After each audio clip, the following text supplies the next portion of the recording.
Se o silêncio dissesse tudo, sentimento bom que me leva pro outro mundo. A vontade de te ver já é maior que tudo. Não existem distâncias no meu novo mundo, tipo coisas da sétima. Hey everybody, what's good? Welcome back to the Clint Cronin Show. This week, it's going to be Filthy Tom Lawlor. He's a big star right now with MLW, that's Major League Wrestling, and is a former UFC fighter. So it's going to be a lot of fun. Always love hanging out with Tom when I'm in Las Vegas. I've actually been training Nogi with him quite a bit over at Syndicate MMA out here in Las Vegas, which is a great gym. The place is massive. It's a really big facility. A lot of great fighters there. I mean, it's Las Vegas. It's the fight capital, so every gym you go to, you're going to find a lot of really quality competitors and instructors, and Syndicate is no exception, I assure you. Roxanne Modafari is one of their female MMA fighters over there, and she's you probably remember her from Ultimate Fighter, so it's cool to sort of see her around the gym. And they've got lots of great athletes, lots of great training partners. I always have a lot of fun. So basically, many of you guys probably have realized now, either through the podcast or checking out my social media stuff on Instagram at Clint Cronin, cheap plug.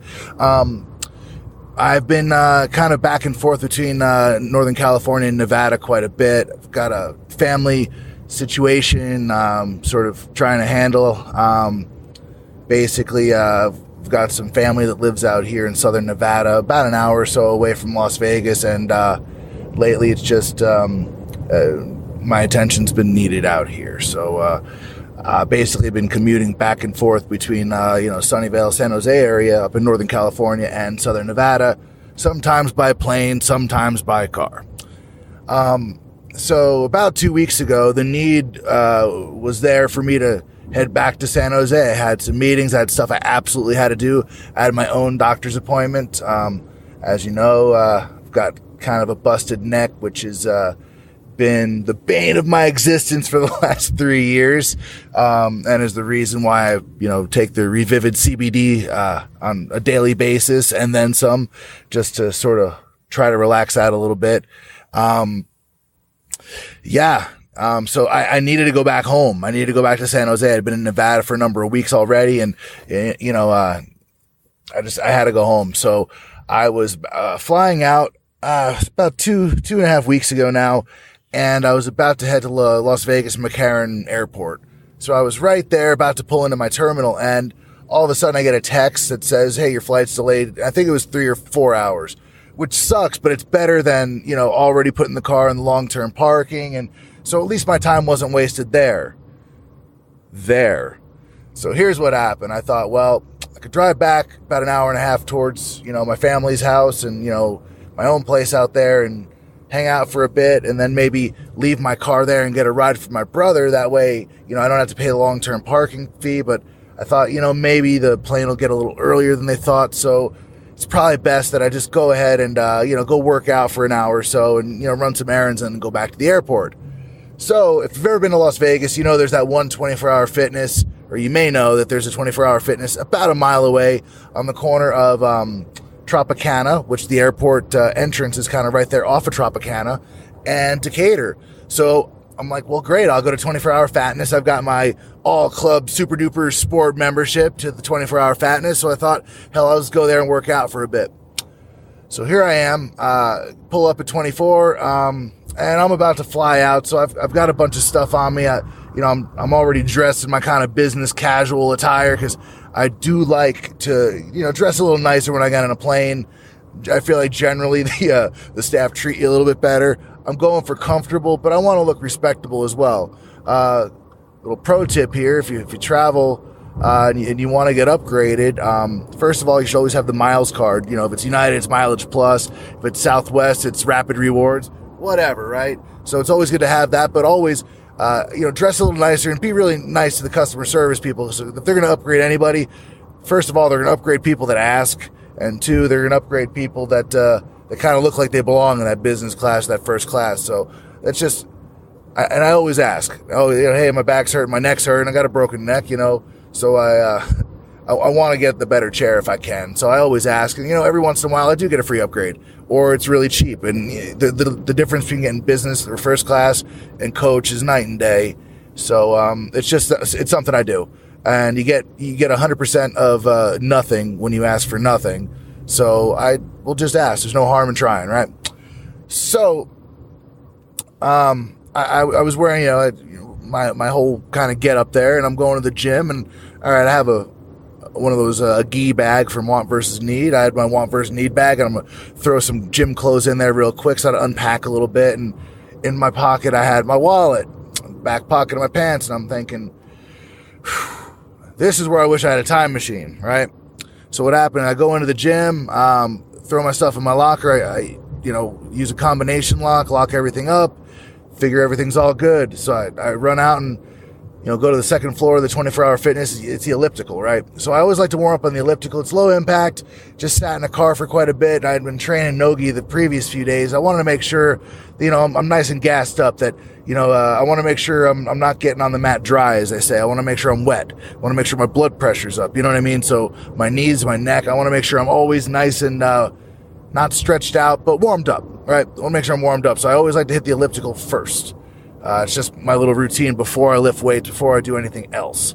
Well, I'm on that elliptical 15 minutes maybe, and all of a sudden, I get a text from my bank saying, fraud detection from Walgreens, and it was a store number of the one in the same parking lot as Citibank. Do you accept, or do you authorize this charge for $725 and some odd cents? And press 1 for yes, 2 for no. I pressed 2 and hit enter quick as hell. I'm like, first thing came to my mind was, somebody probably, got a hold of my card and ran it on the internet or something, right? Hell no. Then I realized Walgreens, there's a Walgreens right there. What happened? I ran to my locker as fast as I could. My lock was gone. My locker was open. Everything was still there, including a pair of Yeezy, the 350 Boost V2, the black and red ones, the bread ones is what you call them, which I got for retail back in the day, but if you're a sneakerhead or you know anything about the sneaker culture, those Adidas Yeezy breads go for quite a bit. So he didn't steal those, which I kind of wish he did, but what he did steal is my wallet, and immediately went to that Walgreens and bought 2 prepaid American Express cards, right? 2 prepaid Amex cards, and then later in the day, he ran up my Nordstrom card, which I didn't even realize was in my wallet. Otherwise, I would have called and blocked that one too. So as soon as he made that transaction, it went through, even though I pushed 2 on the damn Citibank thing. I pushed 2 to tell it, no, I don't authorize this transaction. And here's the thing that really bugged me. So the fraud protection thing on the damn Citibank card didn't work, but what also didn't work was asking for a goddamn ID on a $725 purchase for prepaid American Express cards. Now think about that for a second. They didn't ask for an ID for a transaction that was $725. Now, Walgreens, maybe there's some medication that costs that much. Maybe. But prepaid American Express cards, I'm sorry, but a prepaid Amex card at the Walgreens right there next to the Las Vegas airport in Las Vegas, of all places, is a shady-ass transaction.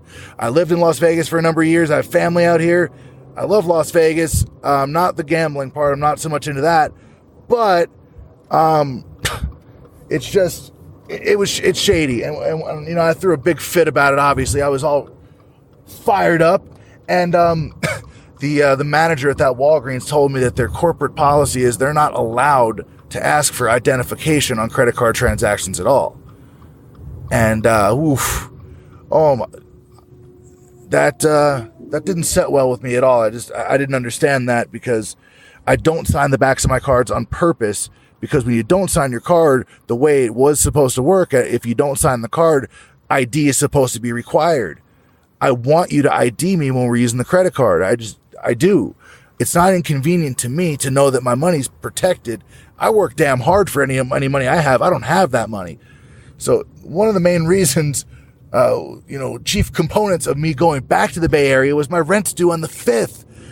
And I had that check all written, ready to go. I was flying back, and I was going to drive it there as long as it's there before 11:59 p.m. That $2,200 rent, that's exactly what it costs. Little spoilers, give you an idea of, what my personal life is like, right? So I was delivering that check, hand delivered, $2,200, to the property manager that owns the place, that owns the house I live in, that I rent. I've been renting for a number of years now. For those that don't know, the Bay Area is expensive. A little duplex is like $1 million, and it's not a fabrication, exaggeration, or rumor or innuendo. That's what it costs. It's an expensive place to live. Beautiful weather, lots of great job opportunities if you're in tech, and as a technologist, it makes sense for me to be there along with all the great jiu-jitsu. But it's expensive, so you got to hustle, you got to work your ass off to pay those bills. So I was heading back to the Bay Area in part to go pay that rent, but the guy cleaned out my damn checking account. Just ran that card to the moon, and now I had to close all the cards, immediately, so we didn't do any more damage because it was already over $2,000 in a very short period of time. And these are pros, and goddamn, that basically meant that he had my driver's license, all ID cards, anything like that you can think of, my concealed carry card, because I do have a concealed carry license in the state of Nevada. When I'm out here, I do carry. I'm on, long drives in the middle of nowhere out here pretty often. So it's, better safe than sorry. And most people do carry in that area. So it's just a precaution. I'm out here taking care of my family. I'm protecting my family, not trying to get in some kind of gun control debate with you, because whether you're pro-gun or anti-gun, I probably agree with a lot of the stuff you're saying on both sides. That's, talk for another day with somebody else that's a little bit more passionate about the subject than I am. So here we got this guy that, so between going back and forth to the 24-hour fitness and the Walgreens, so I'm running back and forth trying to be like, who did it? You guys have cameras, tell me what's up. And the Walgreens, somebody may have slipped and told me what that person looked like, described him to a T, the car they got in, what they were wearing, everything. And we got it down to the exact time, but they can't tell me who it is, their name or anything like that. They did give me the receipt on the transaction, so at least I knew exactly what I'm working with. I called the police. Las Vegas Metro Police Department said they're not going to come unless I'm currently in danger. I told them I'm a type 1 diabetic. They have my money. They have all my cards. They have everything. I can't eat. I just worked out and I have low blood sugar. And they asked if they could send an ambulance. Well, I don't need an ambulance. I need a police officer, because these people at both stores know who stole from me, and it's fresh in their mind. It's on camera. The tapes are still there. Can we please just do this? Can I make a report? You might be able to make an arrest, because both employees, both managers know exactly who stole from me. But Las Vegas Metro Police Department said they couldn't help me, and I'd have to take a taxi there if I wanted to come and make a police report, which unfortunately I can't do very well when they have my money, my wallet, all that stuff, and my backup stuff. Here's a moral of the story. Here's a lesson. Don't keep all your cards in one place. Have a backup ID, have a backup debit card, credit card, have some cash on you separate.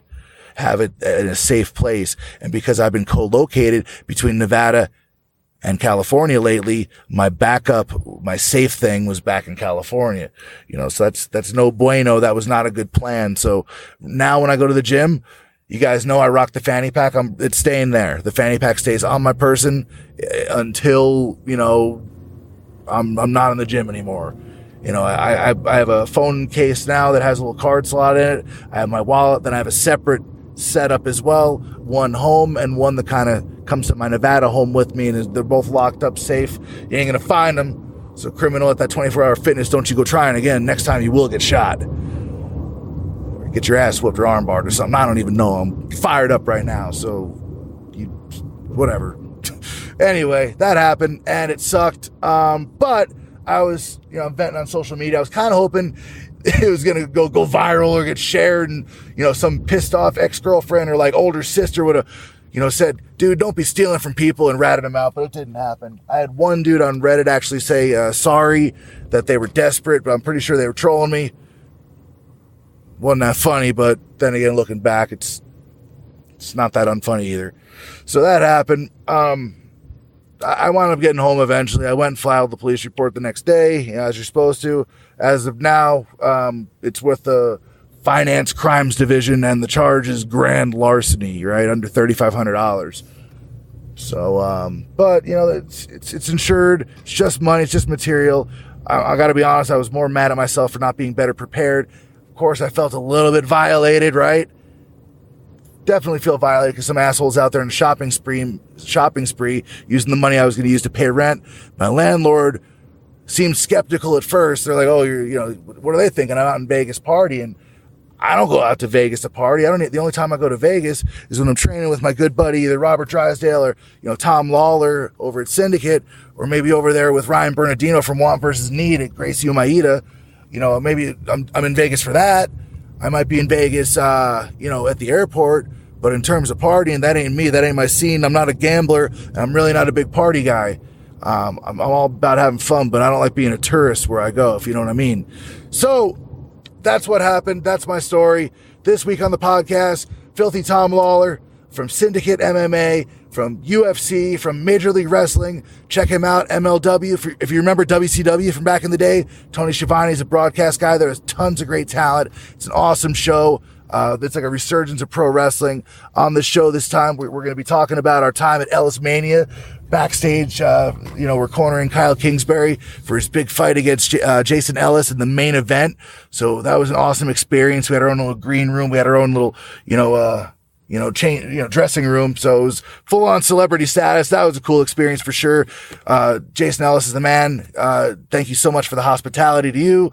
And then we talked a little about a big pro wrestling show, the biggest of independent pro wrestling show in history, called All In. We had a good time talking. Tom's a good friend, and we had some fun after the podcast was over, working on cars, and it was funny. We were under his car because he broke basically the thing that tells your car when you push the brake pedal to turn on the brake light, or that allows you to shift your car into gear. So it's basically your engine computer, so it knows that you push the brake pedal. There's a sensor right there that your brake pedal pushes that tells the car's computer that is engaged. So his broke on his van. He's family guy, so he's got a van. So we go to, we found, I went over there, we ran, I had a diagnostic tool on me, so we figured out what was wrong with it. We found the actual part we needed over at O'Reilly Auto, and these guys are a godsend. They rent the one off of kind of Blue Diamond. I don't know the exact cross street, but it was a couple blocks away from Blue Diamond. Shout out to you guys. You're awesome. You saved our asses in two ways. One, you had the sensor, which we went over and messed with and got working. But while I was kind of laying down there trying to get the old one off, I looked and saw my tire looked a little low. So I thought to myself, I'm driving a lot in rural areas across a big mountain kind of thing. I should have one of those air compressors. So if my tire goes flat, whatever, I can, put air back in my tire and I won't be screwed. That seemed like a good adult decision to do, right? Well, basically, the next day is when I got my wallet stolen. I had no cash, no card, no ID, nothing, and no way of improving that situation, and a low blood sugar. So here's what I did. I looked over in the passenger seat floorboard of my car and I saw that air compressor with the O'Reilly Auto Parts receipt sticking out of the top, and went over there and told the cashier that I bought the thing from the day earlier what had happened. I needed to return it. Told him about the wallet. Gave him the whole sob story. Couple tears in there. Just kidding about the tears, but I was crying on the inside. I'm still got one or two left as well.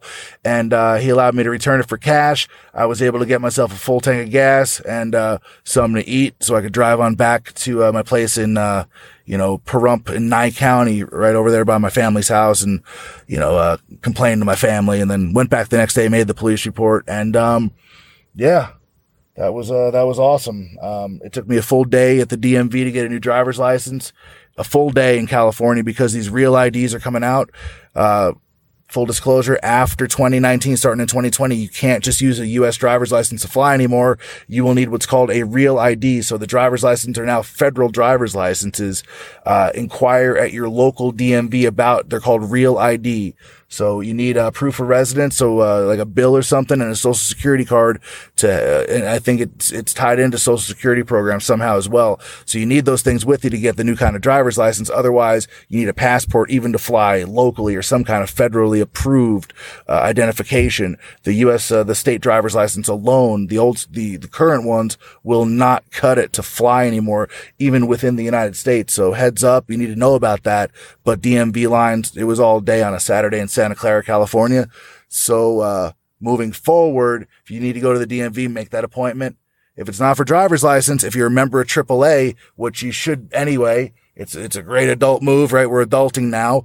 Having that roadside assistance is huge, and they're a DMV as well in several states. So I know California and Nevada for sure. So if you need to use a DMV to buy a car, sell a car, transfer title, register, any of that crap, you want to do it at the AAA location, which acts as a DMV as well. Thank you again, right, to Want versus Need. Al Lagura, CJ, you guys always take good care of me, keep me suited up. The new gis are awesome. It's called the Basic, but it ain't for basic bitches. And I mean that male or female. I'm just saying, I'm being silly.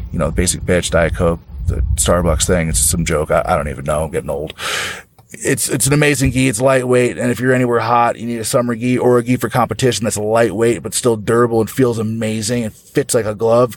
They have sizes for every body type you can imagine. WantVSNeed.com. WantVersusNeed.com. They're at WantVSNeed on Instagram, Twitter, all that stuff. And, they're local to, California, the Bay Area.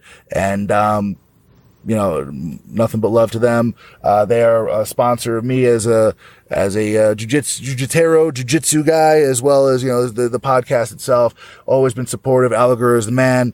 It was great seeing them at Masters Worlds. It's great hanging out. I was hanging out with CJ yesterday at the new, factory or the new, shop in San Jose, California. So, support local brands and support your friends. That's Want versus Need. So, if you guys need a gi, tell them I said, what's up? Hit them up on Instagram, go to their website, buy something. I'll try to get you guys a coupon code. Their stuff goes fast though. The Basic's meant for everybody. It's meant to be for availability, and it's low cost. I want to say it's only $130 right now, $130 for a quality gi. You can wear all the time, wear it to compete, and even wear it as a summer gi. You can't beat that, right? So, and their other gis are just top notch as well. They fit me better than any gi has ever fit me. And that says a lot because I've been doing jiu-jitsu for a long time. And I've been training a long time, been training hard. I've been through a lot of gis, and the first Want versus Need gi I put on, just fit me amazingly. The A3 was perfect for me.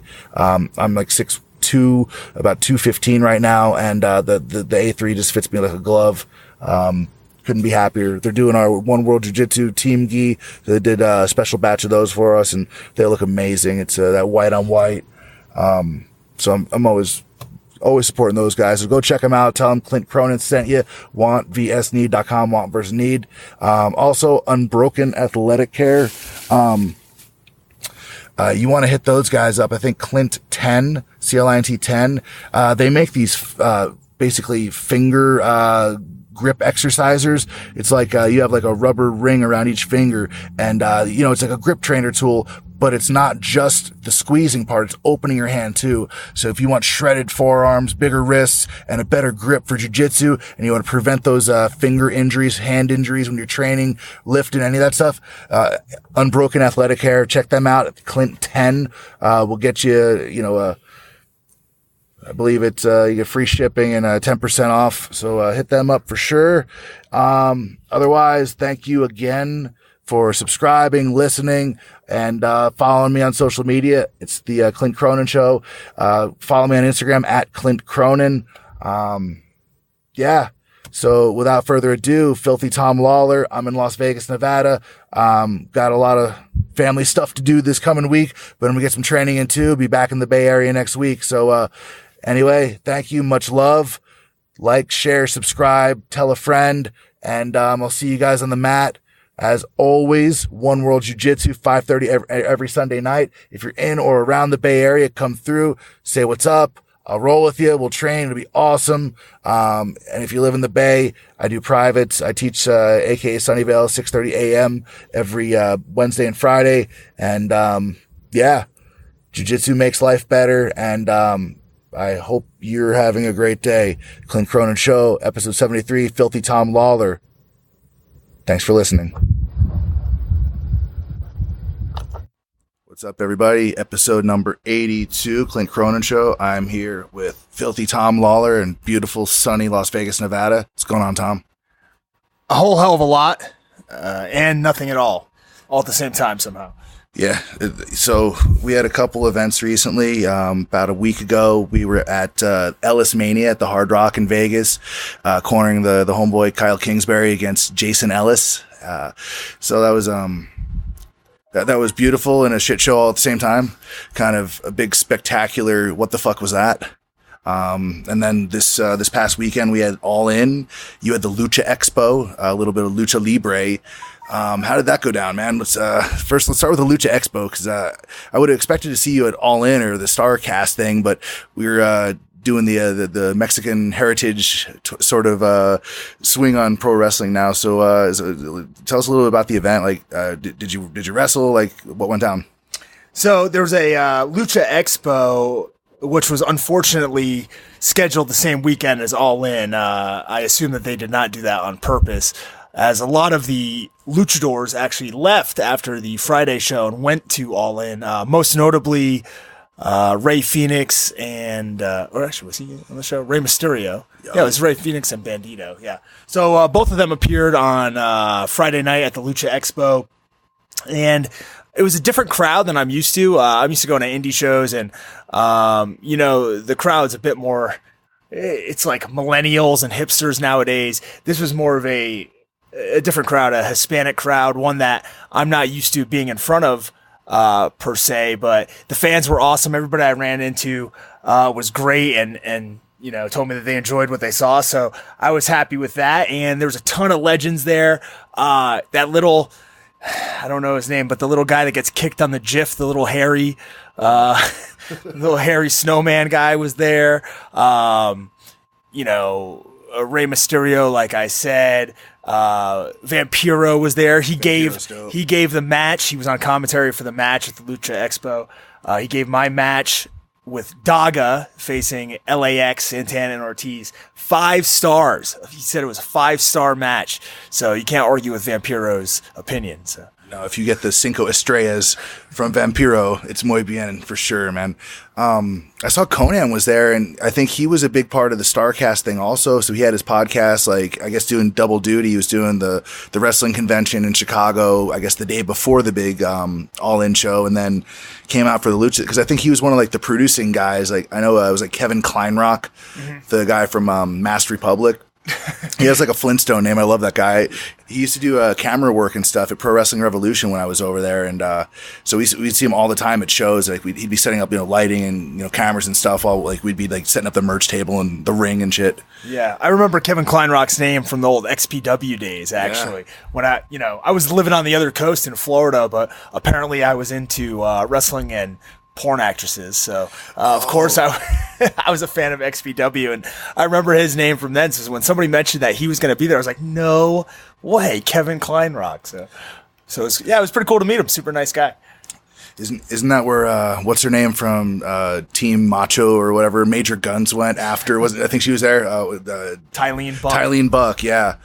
She was like before doing her Skype show business, I think she went over and did XPW, like I think a lot of people did. Like all the Team Madness women and stuff went over, and yeah, man.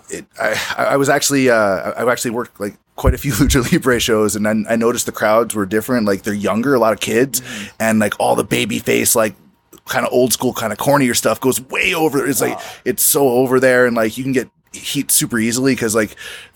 First of all, like I think they're just like they're to them it's real. Like they've been into this stuff for like generations. The mask is a big deal. The mask versus hair, like those type of matches. But just the simple cheap heat things you can do, like just making fun of the town. Or I know in Pro Wrestling Revolution, like they recycle who's been in these characters over the years. At one point, Brian Cage was one of these guys. They have La Migra. They have the Border Patrol, and they have an APW in Pro Wrestling Revolution, and the fans hate them so much. Yeah. And like they get like violent heat, like the old school Southern stuff you hear about. It's pretty crazy, man. It's a different crowd. Yeah, you hear about all the time in Mexico. I know recently there was a guy, Sam Adonis, who's actually, it's Corey Graves' brother, the commentator from WWE. But he has a gimmick where he's like pro-Trump, and he got some heat recently for making some comments. It wasn't at Lucha Libre show, but he's the type of character that is still down there in Mexico, gets a lot of heat just being a pro-American guy. So, yeah, it's a completely different world, and it's like it's built upon the wrestlers being superheroes. Yep. You know, here in the U.S., right now, it's not like that, but you still have that kind of aura when you run into these masked guys. They're larger than life, even if they are smaller than most of us. These aren't the largest people. When I joined up and went to wrestling training or whatever you call it, the big names we had over there was this one guy, Strongman. John Anderson. Yes, yeah. And I guess before he went over to Japan, and then Lady Apache would come through. She was the women's champion. She was like a big CMLL deal for like years. Fabi Apache. Yeah. Is it the same person? Yeah. And then the Blue Demon Jr. at the time, we were part of the NWA, and he was the NWA World Heavyweight Champion, which is like it's kind of crazy. Like that was like this dead brand, or dead. But now, like this weekend, like I think that was the biggest story at All In. Like that this like 80-year-old title or however it is like the most talked about thing in pro wrestling right now. Like Cody Rhodes and. I mean, I thought that was the best of all, like the All In thing, and not necessarily like, oh, could they put 10,000 asses in seats? Like I was pretty sure they could, just looking at how many shirts you see of just like people that have no idea what Bullet Club is. Like they rock them. I think a lot of gun people just think it's that, but like that's like the most sold stuff at Hot Topic. I don't think that the two demographics really intermingle that much. The Bullet Club fans and fans of being the elite and the Second Amendment NRA group. But you see them wearing the shirts. I've seen it for sure. They have no idea what it is. I think if they knew it was like a Japanese wrestling thing, they'd be like, "What in tarnation?" I don't know. I think we might be underestimating the reach of being the elite and the Young Bucks and all the stuff they have going on. I know for myself watching All In, which was a 10,000 plus person show at the Sears Center in Chicago. Was it Sears Center? Yeah. Yes. Sears Center in Chicago. So, obviously a huge deal. They put it on using some Ring of Honor stars, using some independent stars, using some New Japan stars, but they put it on as a show unto themselves, the Young Bucks and Cody did. And, it was awesome. Phenomenal show. Like you said, Cody Rhodes winning that NWA World title was a huge deal. I think the unsung hero of that show, as far as performance goes, would be Nick Aldis in that match, because I thought he, going in there knowing that you were going to be kind of overlooked in a way, because it's all about Cody winning that belt at the end. The performance that he put on, going out there, and just the smug, arrogant look on his face when he walked through the curtain, and the whole presentation. I thought he, really elevated himself. And there is more interest in the NWA, bizarrely, than there has been in years, under the guidance of Billy Corgan, and I believe it's Dave Lagana is doing a lot of the videos. So, awesome. Props to them. Yeah, I honestly because I've been to the New Japan shows, I've been to Ring of Honor shows before, and one thing I kind of noticed is that what you see on TV for the New Japan stuff and what they actually bring in person, it's a little bit different. It feels more like an indie show that they have New Japan wrestlers working on, whereas this All In thing, the fans were just super into it, because I mean there's much a part of being the elite, and as the Bullet Club is Cody or Kenny Omega or any of these guys. I think the fans like just that it's almost like this crowd-funded thing makes for a lot of it. To me, the main event was the NWA title match. It had a big fight feel to it. It felt important, and Nick Aldis, just the way he carried that title and carried himself as champion, from winning against Tim Storm to going off in China and going against Colt Cabana. Like, he's going against these guys that aren't even that big of names. Like, it was like a lot of big independent guys and like former WWE guys, but it's like everybody he touched in that 10 Pounds of Gold show just seemed like they were bigger and more important. They did such a good job producing that. Like, whether it's Billy Corgan with his connections or his backs, his just being a star for so many years of experience, or Dave Lagana for just having so many years of experience in WWE producing, and TNA, I believe, for a number of years. And I mean, they have like Jeff Jarrett back there, like all these other, like, just the who's who of that have like produced big time wrestling over the last, several decades. So, I see that being very interesting, even with the SmackDown $3 billion, whatever the hell it is deal. Like, it just, wrestling, it's in a kind of a renaissance between what you see like in the UK right now, how that's in this giant boom, independence, Japanese wrestling, Ring of Honor, and like even with NXT, like this is like a renaissance period for pro wrestling. Yeah, you get a lot now, a lot of variety in pro wrestling, but it's not all in the mainstream. You know, back in the Attitude Era, late 90s, you had this always falls back to this. You had WWF, you had WCW, you had ECW, you had all these things, and they were each different unto themselves. You know, you had the main eventers in WWF and WCW. In WCW, they were older for the most part, stinking up the joint at some parts, but you had killer matches happening on the undercard. ECW, you go back and you think of it with fond eyes. Some stuff holds up over time. Some of it was, you know, just perfect in the right place at that right time.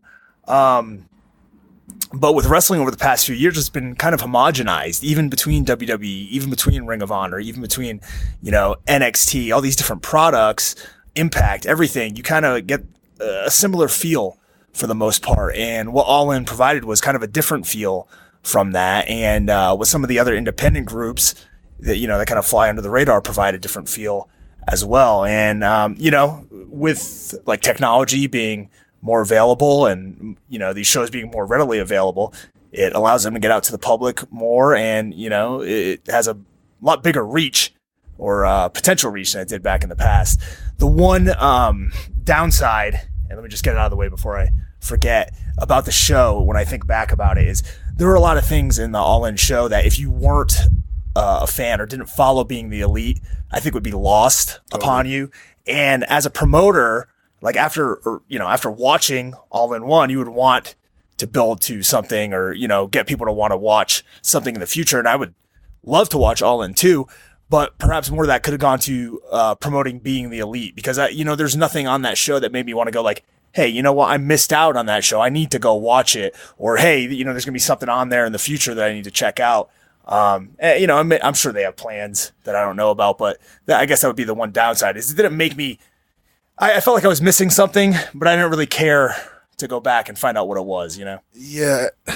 So the thing with the Joey Ryan, I caught some episodes of that with the inflatable dick thing and but you had to kind of know the Undertaker Druid thing to know about the Dick Druids. And then they made ring gear that said Joey Killer for, who was it? Page. Hangman Page.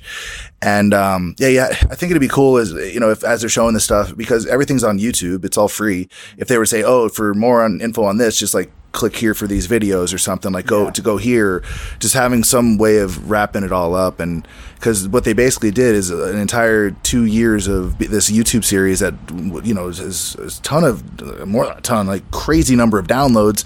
And then they, you know, kind of gave us, kind of the continuation or, the finality for a lot of those storylines. And that's what the show was basically, you know, where did this whole thing go? And, I think they should have brought in Cornette. I think like Meltzer should have been on there at some point. You know, just it is good fun. Yeah, well, I'm sure he had the option and chose to decline. Why would they not? I mean, as much as he said about, you know, Kenny Omega and the Young Bucks and stuff like that, and it's at this point, I mean, if you can make money on it, you should make money on it. It's there, but I think he's done. He just wants to hang out in Kentucky and do very little to not much. Yeah. Well, plus, I mean, you know, not every style of wrestling's for everybody. You know, people can like different things. You know, I myself love watching shoot style wrestling, UWF, UWFI, that sort of stuff. But I also enjoy other, you know, portions of wrestling. You know, some people aren't like that. Some people just like what they like, and that's fine. You know, he's one of those guys, I think. Yeah, I see it. You know, it's good for me because I'm able to kind of get up and piss break, this kind of match is on, or then come back later and kind of, you know, dabble and see what's all out there, because there's a bunch of stuff where it's like, oh cool, another finish. Oh nope, you didn't finish yet. Oh, another finish. Cool. And eventually somebody gets their neck broken. So like I like to slow it down a little bit. Yeah. But I mean, some of this stuff's just cool to watch. Like it's like a Cirque du Soleil show, because it's like, oh look, another 10 things I can't do. Yeah. That's cool. Yeah, and sometimes it's just great to see some chaos, you know, kind of like we saw a couple weeks ago or 2 weeks ago, at LS Mania 15? LS Mania 15. I guess we were at one counterculture show, LS Mania, and then talking about another one with All In. So the fringes of society are where we're hanging out here, Clint. So, dude, the number of fans they had going crazy. I mean, so we were backstage watching quite a bit of it, as Kyle's warming up and stuff. And we have the screen in there, and at one point there was some guy that was he was running and he was knocking himself out just by like running into the ropes. There were, I want to say, like strippers on roller skates boxing. Yeah. There's musical chairs. There was there were 2 musical chairs, battle royales or something like that.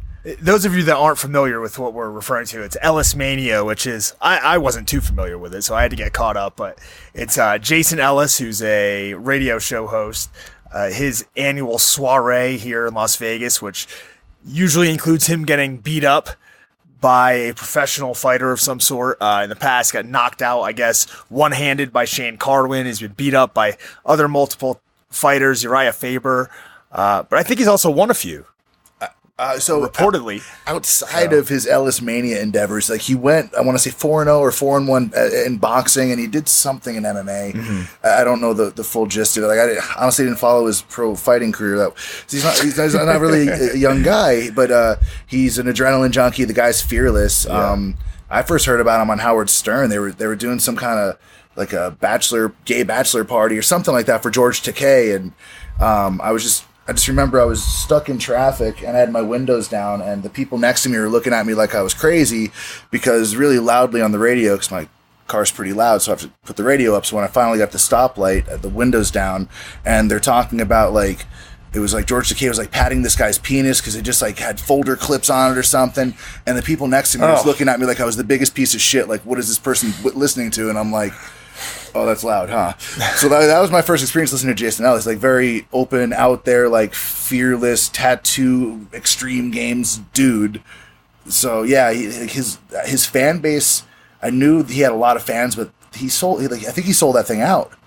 That was the joint at the Hard Rock. It wasn't a small venue. Yeah, and this is the 15th one, so this has been going on for 15 years. This guy's been showing up and getting beat up. That's a long time when you think about it. What, 2003 this has been going on? And like you were saying, there was musical chairs, so there was like 10 guys, 8 chairs. The last 2 guys who don't get chairs have to fight it out for a 1-minute round. The winner moves on. So we watched Brock Lobster. Brock Lobster was a big crowd favorite. He was one of the characters. Almost made it through the finals in the middleweight division, but not quite. I can't remember who won. The Doctor, maybe. I just know there were a few contestants in one of the matches that were check on Tapology. It was like Jesus. There were two of the women that were involved were actually like Penthouse pets of 2018. The one bald shaved head one, she was I think June or July. The one that was like sitting kind of ringside that was over there.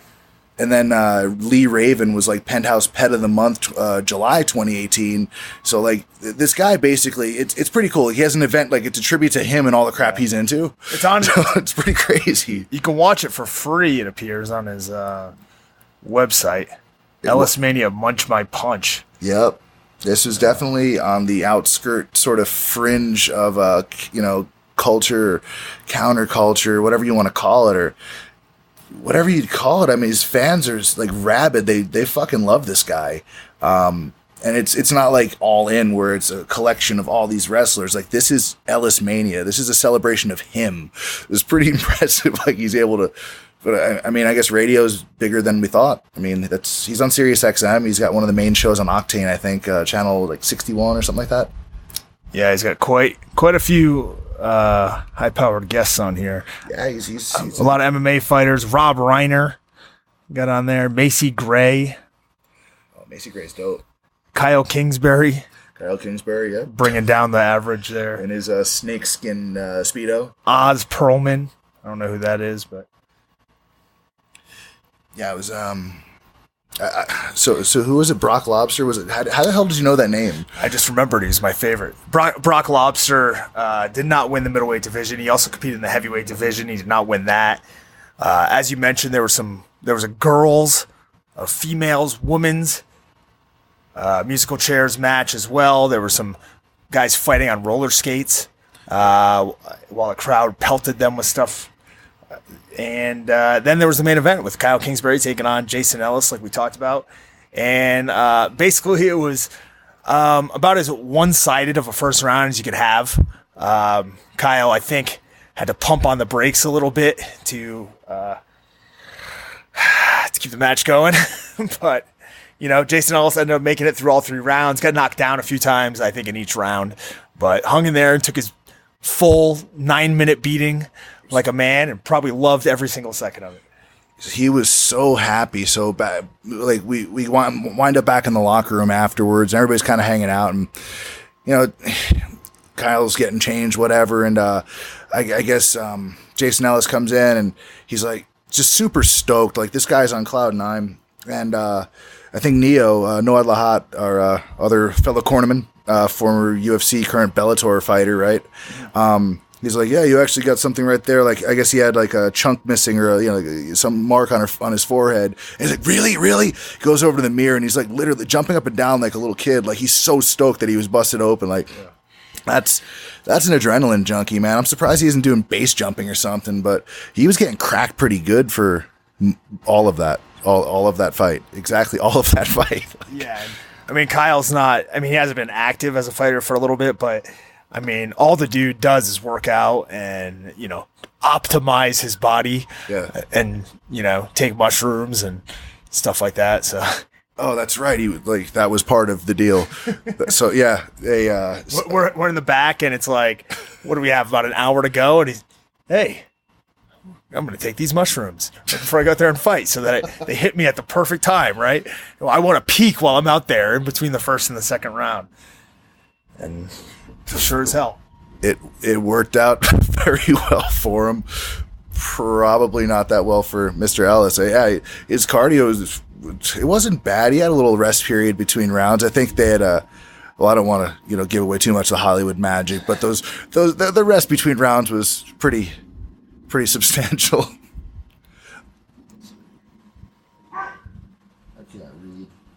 Not because that's a bad sign. Not because of the light, just multiple concussions and lack of education, formal training of any sort.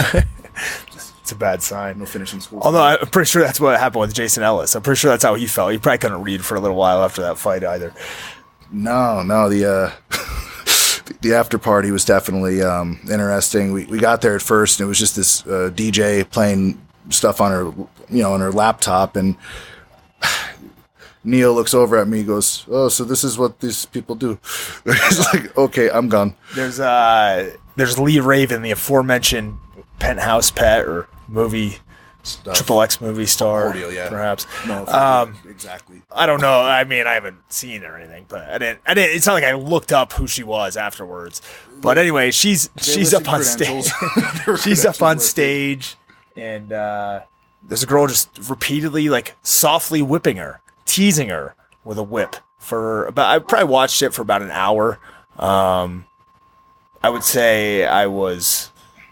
How would I put this? Having an out of body experience for about half hour of that as I watched. So. Yeah, I was really sleepy. So could have been the mushrooms that Kyle was handing around. All I know is that she's on this kind of cross looking. Remember the Undertaker crucifix? She was like Undertaker crucified, and they're doing all kinds of whatever, whipping and whatever. And I'm trying to not to be rude, and I'm yawning, and you could see a lot of these people are really into this whole thing, and maybe it was just set and setting, but I was freaking exhausted. Yeah, it was lost on me. I wish I was maybe a little bit more awake for it. I'm like, oh yeah, it's fucking famous penthouse pet thing, something. I was falling asleep, man. Well, to be honest, in a situation like that, it's either all or nothing. If I'm sitting there and you got to be all in, man. I'm sitting there and I'm watching this girl get whipped, and it's just like, you know what? If I'm not the one doing it, it's not doing it for me. It was kind of cool to see every single thing that was going on there.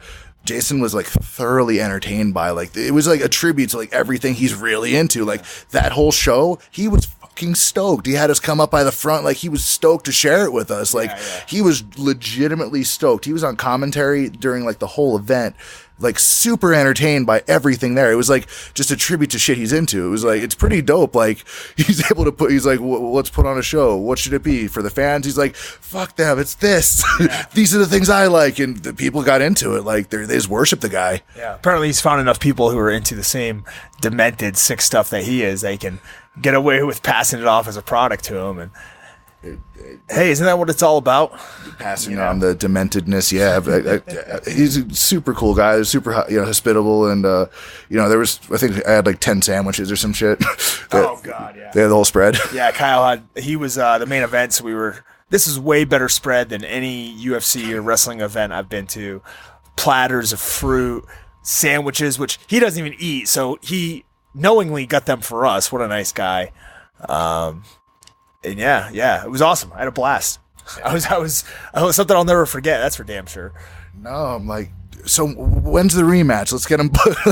let's get him in here with Brock Lobster next time. Come on, I got a whole tray from. We had catering. We had a private dressing room with a bathroom, and that was sweet, man. It was a suite. It was exactly a suite. I got kind of. It was like, what was it? Maybe 2 hours into hanging out up there. I'm like, I'm just gonna go for a walk and see what the Hard Rock's like. And, I'm walking by and I look up and Dr. Drew's like, hey, nice to meet you. And just like shakes my hand. I'm like, wait, what just happened? All right, cool. Bisping walks by. And I think at one point Keith Jardine's like frantically trying to find a place to take a piss. He's like, is this Jason Ellis dressing room? Like, no. He's like, fuck, someone's in the bathroom. Oh, yeah.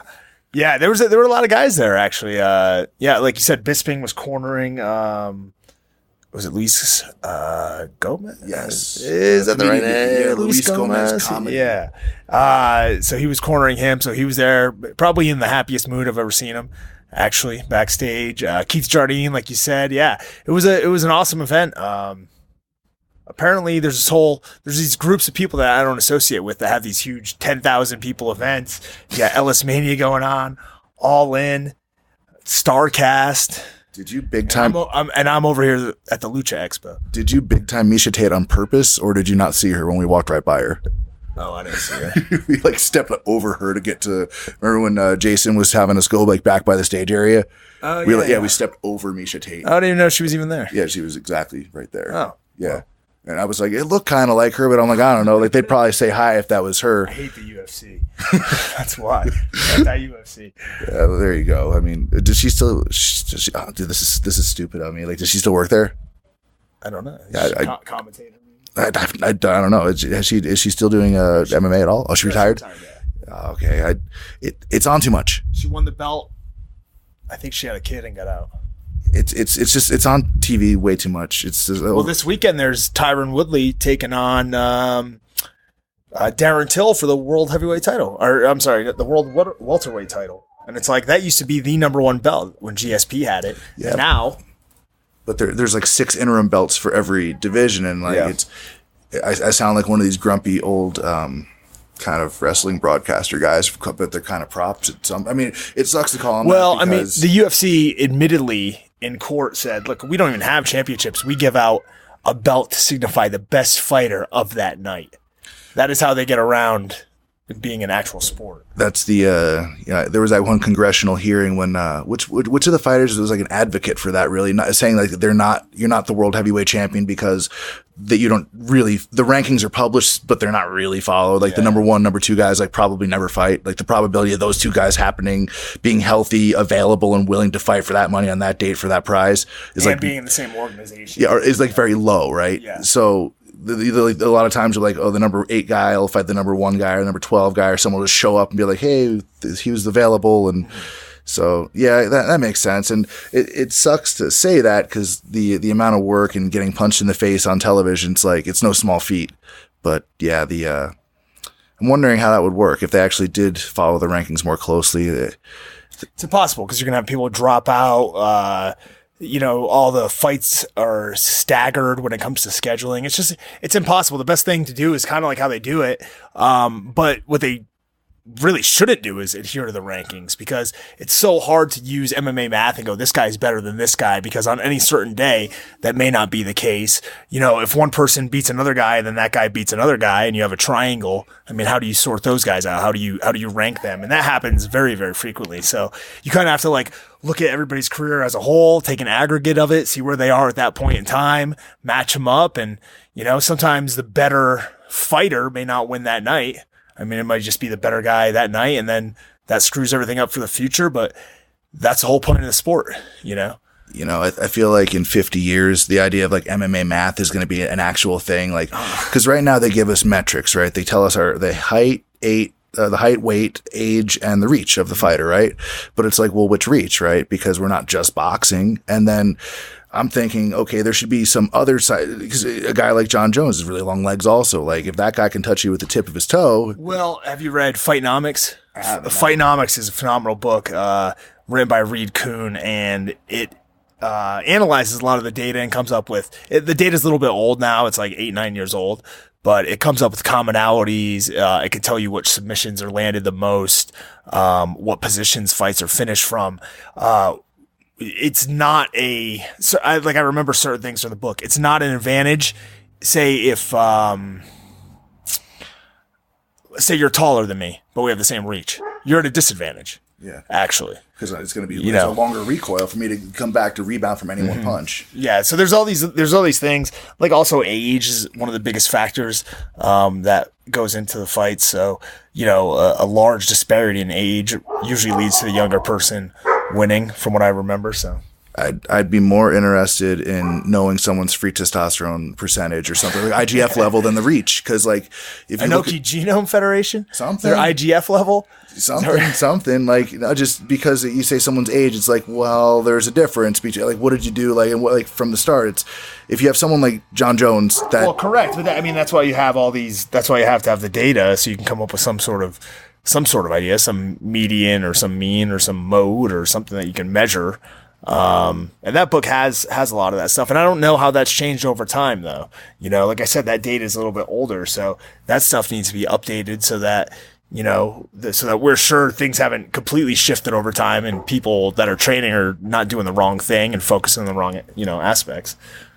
It's like looking at the NFL players of like 40 years ago and then versus today, and just like statistics and the size of them overall and like what they're able to do physically in some of those like combine or whatever, you know, in the preseason. You're like, that guy can run what? They can what? Are these the same species? Like, where do they come from? Yeah, it's like people are just, you know, rapidly evolving with these competitive sports and stuff. It's pretty dope. Yeah, and I mean, like the UFC, the Performance Institute they're trying to get a lot of this data to, you know, come up with inferences or whatever. So, I mean, they do a lot of tracking and stuff, but I mean, it's a fight. It's not like most other sports, you know. There's a larger percentage of this that is based upon mental toughness and, you know, being able to gut through something than a football play. A football play, you know, can last, 10, 12 seconds at the most, you know, probably, where a fight could be 15 minutes. You know, your mental, the mental stress levels are different and, you know, play a larger role. So there's so many things that we just cannot measure when it comes to fighting.